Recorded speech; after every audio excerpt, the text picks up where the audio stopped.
Le moins que l'on puisse dire, c'est que c'est la crise entre la France et l'Allemagne. Certains parlent même de divorce. Alors ceux qui parlent de divorce, c'est quand ils parlent d'un couple franco-allemand, mais il n'y a qu'en France qu'on parle du couple franco-allemand. En Allemagne, on parle d'un partenariat, donc il y a déjà une sorte de déséquilibre dans l'analyse de la relation. Mais il est vrai que le chancelier allemand est parti en Chine et qu'il aurait dû normalement être accompagné par le président français.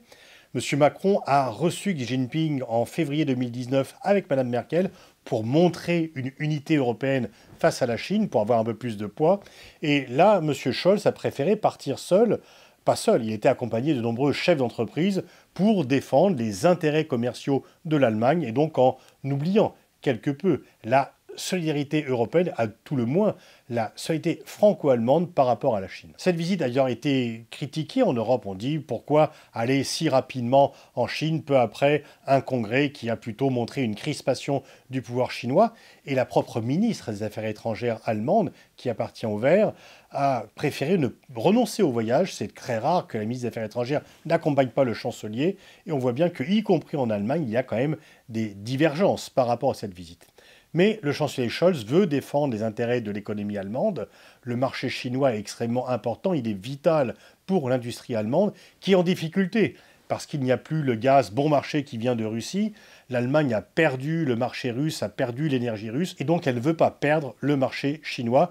Et l'Allemagne est l'un des rares pays européens ou occidentaux à avoir une balance commerciale bénéficiaire à l'égard de la Chine. Ce n'est pas le seul motif de divergence entre la France et l'Allemagne. Sur le plan militaire aussi, nous n'avons pas les mêmes conclusions par rapport à la guerre en Ukraine.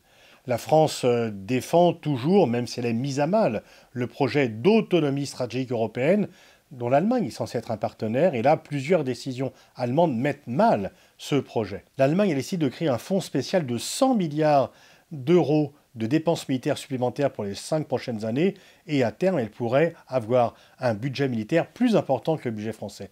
Mais surtout, au lieu d'accélérer la coopération avec la France, d'accélérer l'autonomie européenne, elle a plutôt choisi des modèles américains. Elle a préféré acheter des avions américains F-35 et le projet d'avions de combat futurs européens est mis en cause. Sur les projets d'hélicoptères, d'avions de patrouille maritime et de chars, les projets franco-allemands sont en panne et l'Allemagne donne une préférence aux projets américains.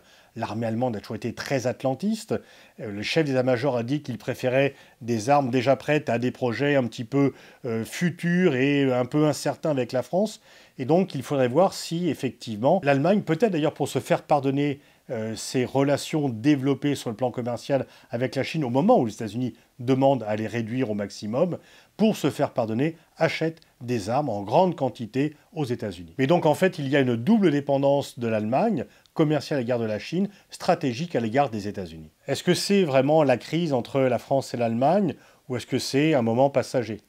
Les deux pays voient la guerre en Ukraine les déstabiliser profondément. Le modèle économique allemand est en crise. L'Allemagne pourrait connaître une récession l'an prochain. Et effectivement, l'énergie abondante et pas chère, c'est terminé. La France, elle voit son modèle d'ADN stratégique, coopération avec la Russie et autonomie stratégique à l'égard des États-Unis, être également mis en cause. Plus personne, ou presque, n'en veut en Europe. Ce qui est un peu curieux et dommageable, c'est qu'alors que les deux pays sont mis en cause par la Pologne, par les Pays-Baltes, pour avoir trop longtemps négocié avec la Russie, pour avoir trop longtemps maintenu des relations avec Moscou, au lieu de réagir en commun, font bande à part et choisissent des chemins solitaires au lieu d'unir leurs forces au moment même où l'union serait plus nécessaire que jamais. Il n'est pas certain qu'ils se renforcent mutuellement à choisir un chemin individuel et à vouloir jouer solo au lieu de jouer la carte de la coopération franco-allemande. Même si l'Allemagne devient le premier budget militaire en Europe, elle n'aura pas toujours l'autonomie, elle n'a pas l'arme nucléaire contrairement à la France, elle n'a pas le siège de membre permanent au Conseil de sécurité. Et puis, on sait très bien que les élections aux États-Unis peuvent remettre en cause la prétendue garantie américaine de protection et que sur le long terme, l'autonomie stratégique européenne est simplement une précaution à prendre par rapport aux incertitudes américaines, par rapport au fait qu'un président peut être élu avec des visions tout à fait différentes, comme Trump l'a montré, et comme un nouveau président pourrait le montrer en 2024. On ne peut pas être dépendant du choix des électeurs d'un swing state par rapport à notre sécurité. Mise en accusation, l'Allemagne essaye de se faire oublier, de se faire pardonner, et donc coupe un peu les liens avec la France. Je ne crois pas que ça soit le meilleur choix. Ceci étant, ce n'est pas la première fois. Rappelez-vous, au début de la crise du Covid, eh bien, l'Allemagne avait carrément coupé sa frontière avec la France. On ne pouvait plus rentrer en Allemagne si on venait de France.